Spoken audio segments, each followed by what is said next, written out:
If you are distressed by anything external, the pain is not due to the thing itself, but to your estimate of it, and this you have the power to revoke at any moment.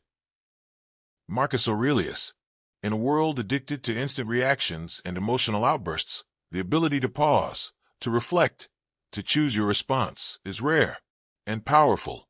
This is the essence of Stoicism: to not be ruled by emotion, but guided by reason; to not be cold, but composed; to not suppress, but to understand; to not react, but to respond. In this video, we'll explore how the Stoics viewed emotions, why they believed reason must lead, and, most importantly, how you can live with clarity in an emotionally chaotic world. Part 1. Emotion isn't the enemy, misjudgment is. Let's clear something up from the beginning. Stoics did not hate emotions. They didn't pretend to be robots. They didn't aim to be emotionless.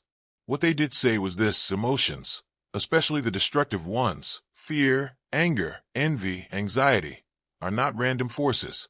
They arise from judgments, from how we perceive events. Seneca once wrote, "We suffer more often in imagination than in reality." What does that mean?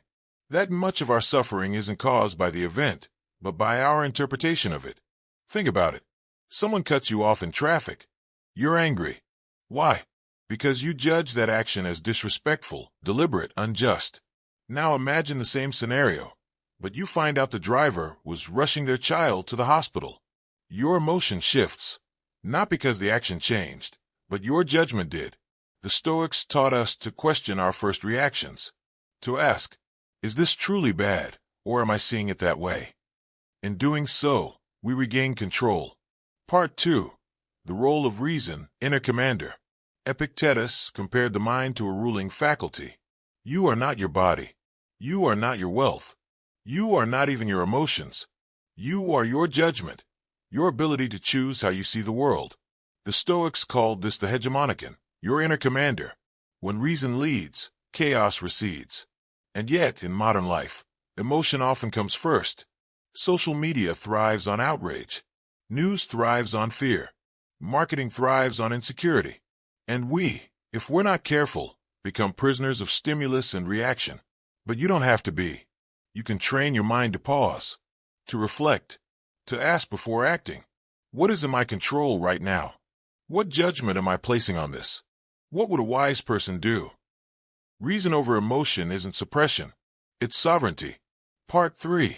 The 4 passions, understanding the emotional traps. The Stoics outlined 4 primary passions, negative emotional states that arise from false judgments.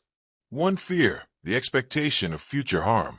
2. Desire, excessive longing for things we don't have. 3. Pleasure, indulgence in transient gratification. 4. Sorrow, over-attachment to what's been lost.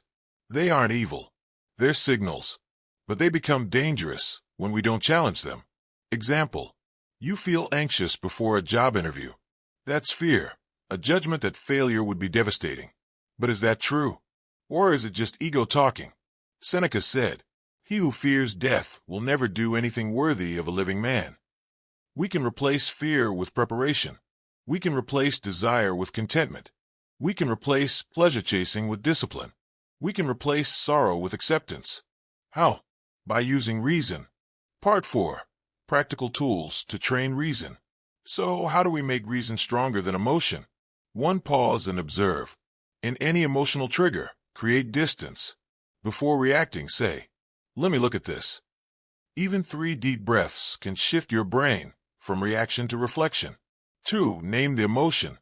Labeling an emotion calms the amygdala, the brain's panic button. I feel anger. I feel envy. Once named, it's no longer you. It's something you can examine. 3. Ask Stoic questions. Is this within my control? What judgment am I placing on this? Will this matter a year from now? What virtue can I practice right now? These questions re-engage the rational mind.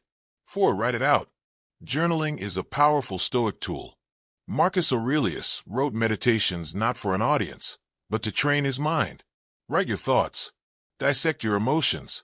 Reframe your perspective. 5. Role play with reason. Imagine you are advising a friend. If they were in your situation, what would you say to them? We are often wise for others, and blind for ourselves. Part 5. Modern Life, Ancient Tools. You don't need a cave or toga to live like a Stoic. You just need awareness. In a heated argument, the pause before lashing out. In a crisis, the breath before spiraling. In temptation, the clarity of long-term values. In grief, the reminder. This too is part of nature. The modern world may be fast, but your mind doesn't have to be. Let others be reactive. Let others chase outrage. You stay grounded. Stay rational. Stay unshaken. That's not detachment. That's discipline. That's not apathy. That's alignment. That's not coldness. That's true strength. Marcus Aurelius, the most powerful man in the world at his time, once wrote, "The best revenge is to be unlike him who performed the injury." He could have conquered with emotion, but he ruled with reason. You don't need to be a Roman emperor to do the same.